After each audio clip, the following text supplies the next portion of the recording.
Chapter 22. Gregor opened his mouth to scream, "No!" just as Rip Red's eyes flickered. Henry was behind the rat. All Rip Red could have seen was the expression on Gregor's face, but it was enough. In the split second Henry drove the blade down, Rip Red flipped onto his back and slashed his terrible claws. The sword cut across the rat's chest as Rip Red tore a deep gash along Henry's arm. About this time, Gregor's "No!" had actually left his mouth, and his yell woke up most of the party. Rip Red rose up on his hind legs, bleeding, furious, and terrifying to see. Henry looked weak and small by comparison. He could barely lift his sword with his injured arm. Luxa and Aurora were instantly airborne. Ares flew straight for the rat. But Gregor got there first. He sprang between Rip Red and Henry with his arms spread out. "Stop!" he cried. "Stop!" Unbelievably, everyone paused. Gregor guessed this was the first time any of them had ever seen someone try to come between a fighting rat and a human. Their second of hesitation gave him just enough time to blurt out, "Anybody who wants to kill anybody else has to go through me first." Not particularly poetic, but it had the desired effect. No one wanted Gregor dead. Everyone knew the warrior was essential to the quest. "Move, Overlander, the rat will kill us all," ordered Luxa, preparing to dive at Rip Red. The rat was merely trying to sleep. "Believe me, pup, if I had wanted to kill you, we would not be having this conversation," said Rip Red. "Do not waste your lies on us, Nar," said Luxa. "Do you think we would believe your word over one of our own?" "It's true. He's telling the truth. He didn't start it."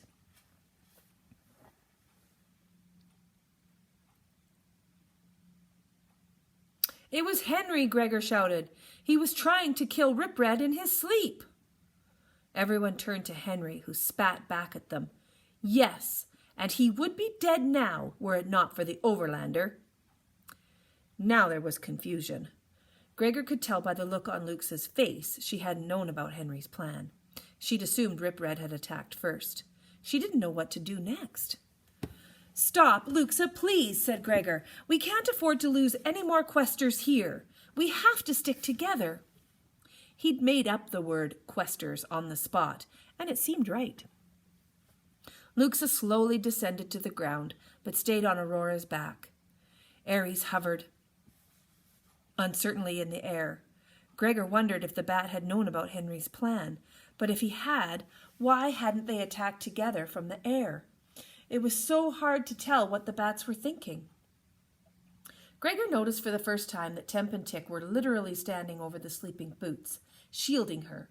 Gox still perched in the makeshift web she'd built at bedtime. "It's over," Gregor said with an authority he didn't know he possessed. "Put down your sword, Henry. Rip Red, just sit down. It's over." Would they listen to him? Gregor didn't know, but he was determined to hold his ground. It was a long, tense moment. Then Rip Red lowered his lips back over his bared fangs and broke into a laugh. "I will say this for you, warrior. You do not lack boldness." Henry let his sword clatter to the ground, which was no big concession, since Gregor saw he could barely hold it. "Or treachery," said Henry softly. Gregor narrowed his eyes at Henry. "You know, where I come from, we don't think much of someone who sneaks up and stabs a person in their sleep." "He is not a person. He is a rat," said Henry. "If you cannot make the distinction, you may surely count yourself among the dead." Gregor held Henry's cold gaze. He knew that later he would think of several tough things he should have said to Henry, but he couldn't think of any now. Instead, he turned to Luxa and said gruffly, "We'd better patch them up." They weren't much better at first aid than they were at cooking, but Luxa at least knew what ointment to use. Gox turned out to be the biggest help of all. She spun a special web and instructed them to press handfuls of the silky threads into the injuries. In minutes, the bleeding on both Henry's arm and Rip Red's chest had stopped. While Gregor patted extra layers of silk onto Rip Red's matted fur, The rat muttered, "I suppose I ought to thank you." "Forget about it," said Gregor. "I only did it because I need you." He didn't want Rip Red thinking they were friends or anything. "Did you? I'm glad," said Rip Red. "I thought I detected in you a sense of fair play. Most dangerous in the Underland, boy." Gregor wished everybody would just shut up about what was dangerous to him in the Underland. The whole place was one big minefield. He ignored Rip Red's comment and continued to apply the spider webs. Behind him, he heard Luxa whisper to Henry, "Why did you not tell us?" "To keep you safe," Henry whispered back. Safe, thought Gregor. Right. Even if he got back to the Overland, Gregor didn't think he would ever feel safe again. "You must not do this again, Henry," he heard Luxa say. "You cannot take him alone." "I could have if the Overlander had not interfered," said Henry. "No, the risk is too great, and we may have need of him," said Luxa. "Let the rat be." "Is that an order, Your Highness?" asked Henry with a slight edge to his voice. "If that is the only way you will heed my advice, then yes," said Luxa earnestly. "Hold your sword until we better understand our condition." "You speak most exactly like that old fool Vicus," said Henry. "No, I speak as myself," said Luxa, stung, "and as one who wishes us both to survive." The cousins realized their voices had risen to the point where everyone could hear them, so they stopped talking. In the silence, Rip Red resumed gnawing on the bone he'd been carrying around. The scraping grated on Gregor's nerves. "Do you think you could stop that, please?" he asked. "No, actually I can't," said Rip Red. "Rats' teeth continue to grow our entire lives, which necessitates gnawing to keep them at a manageable length. If I didn't gnaw frequently, my lower teeth would soon grow through the top of my skull and puncture my brain and, alas, kill me." "Glad I asked," said Gregor, slapping a last piece of web on Rip Red and leaning back against the cavern wall. "So, now what?"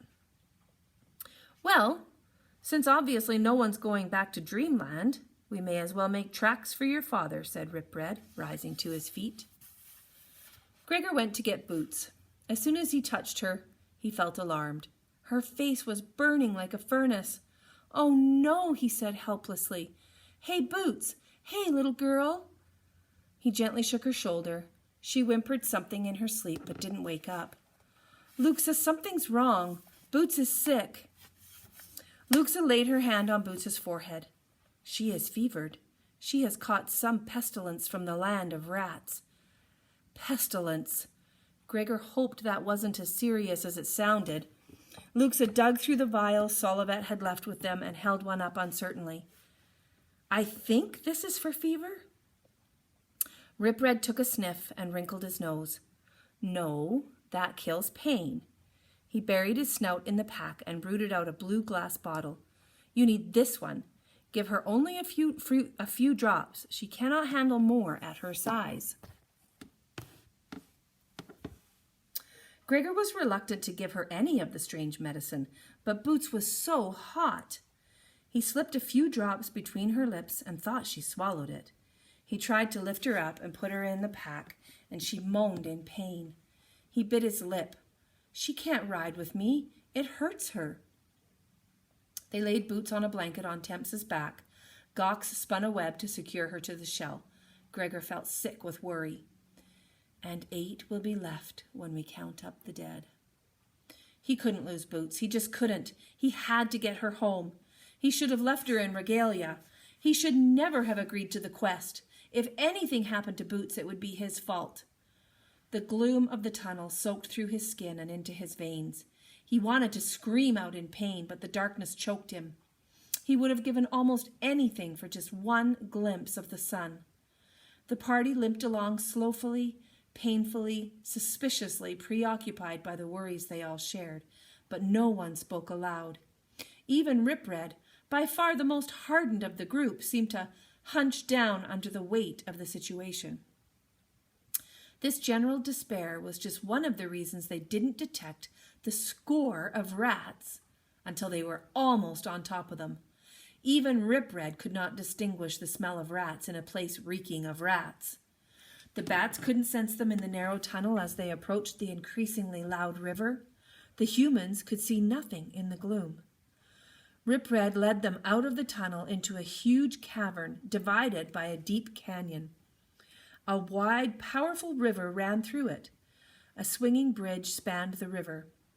It must have been made with the combined efforts of several species in better times. Thick silk woven by the spiders supported thin slats of stone cut by the humans. They must have needed the bats' flying abilities, too, to build such a bridge. When Gregor shone his flashlight up to see how the bridge was secured, he caught sight of them. 20 rats, sitting motionless on the rocks above the opening to the tunnel, right above their heads, waiting. "Run!" Rip Red yelled and literally snapped his teeth at Gregor's heels. Gregor stumbled forward onto the bridge and began to cross, his feet slipping on the worn stone slats. He could feel Rip Red's hot breath on his neck. Henry and Luxa were flying ahead of him, jetting across the river. He was halfway across when he remembered Boots wasn't on his back. She had been with him so continually on the journey, he'd begun to think of them as inseparable, but now she was on Temp. Gregor turned abruptly to go back. Rip Red, as if anticipating just this move, spun Gregor forward and snagged the backpack with his teeth. Gregor felt himself lifted into the air as Rip Red ran flat out for the far side of the river. "Boots!" yelled Gregor. "Boots!" Rip Red moved like lightning. As he reached the opposite bank, he dumped Gregor on the ground and joined Luxa and Henry, who were frantically trying to hack through the silk ropes supporting the bridge. Gregor aimed his flashlight and saw that Gox was about 3/4 of the way across. Behind her, carrying his sister, Temp struggled along with Boots. Between Boots and the 20 killer rats that were now streaming across the bridge, there was only Tick. "Boots!" Gregor screamed and dove back for the bridge. Rip Red's tail caught him across the chest and flung him back onto the ground, knocking the wind from him. He gasped, trying to fill his lungs, then got to his knees and crawled toward the bridge. He had to help her. He had to. Gox zipped off the bridge and began to snap threads with her jaws. "No!" coughed Gregor. "My sister!" He pulled up to his feet just in time to catch another blow from Rip Red's tail. The roaches were within 10 feet of the bank when the rats caught up with them. There was no discussion between them. It was as if the bugs had worked out this whole scenario long ago. Temp put on a burst of speed for the end of the bridge, and Tick turned to face down the army of rats alone. As they bounded at her, Tick flew directly into the face of the lead rat, causing it to startle back in surprise. Until that moment, Gregor hadn't even realized the roaches had wings. Maybe the rats didn't know either. But it didn't take them long to recover. The lead rat sprang forward and crushed Tick's head in its jaws. Temp collapsed on the bank just as the bridge gave way. 20 rats, the leader still holding Tick in its teeth, plunged into the river below. As if this sight wasn't horrific enough, the water churned as enormous piranha-like fish surfaced and fed on the screaming rats. In a minute it was all over. The water ran smoothly, the rats had vanished, and Tick was gone forever.